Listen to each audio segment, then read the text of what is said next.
नमस्कार. माझी आजची कविता आहे, कुणीतरी बोललं पाहिजे.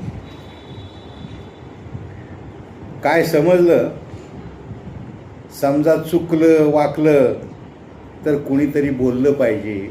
नुसतंच गप्प बसून कसं चालेल?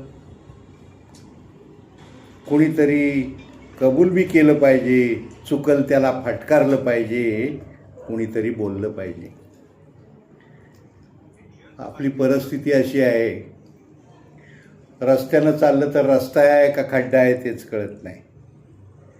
रस्ता आहे का खड्डा आहे तेच कळत नाही. काय करते PWD, रस्ते विकास मंडळ, महापालिका? नुसतंच गप्प बसून कसं चालेल? कुणीतरी बोललं पाहिजे. शिक्षणाची बोंबाबोंब, शिक्षण नाही, शाळा कमी, पेपर लीक, परीक्षा नीट नाही, सुविधा नाहीत, सगळी सुधारणा झाली पाहिजे. नुसतंच गप्प बसून कसं चालेल? कुणीतरी बोललं पाहिजे. वैद्यकीय सुविधा, शाळा, शिक्षण, स्वच्छ अन्नधान्य आणि भेसळमुक्त अन्नधान्य प्रत्येकाला मिळालंच पाहिजे. भ्रष्टाचारमुक्त जीवन जगता आलं पाहिजे. त्याची सुरुवात मात्र प्रत्येकानं स्वतःपासून करायला पाहिजे. नुसतंच गप्प बसून कसं चालेल? कुणीतरी बोललं पाहिजे.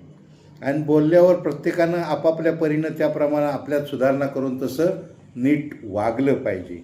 राज्यकर्ते, प्रशासन, मीडिया, पत्रकारिता ह्यांनी देवा शपथ खरं सांगेन म्हणून सुधारणा केली पाहिजे. वागलं पाहिजे, नीट वागलं पाहिजे. नुसतंच गप्प बसून कसं चालेल? कुणीतरी बोललं पाहिजे. कुणीतरी बोललं पाहिजे. धन्यवाद.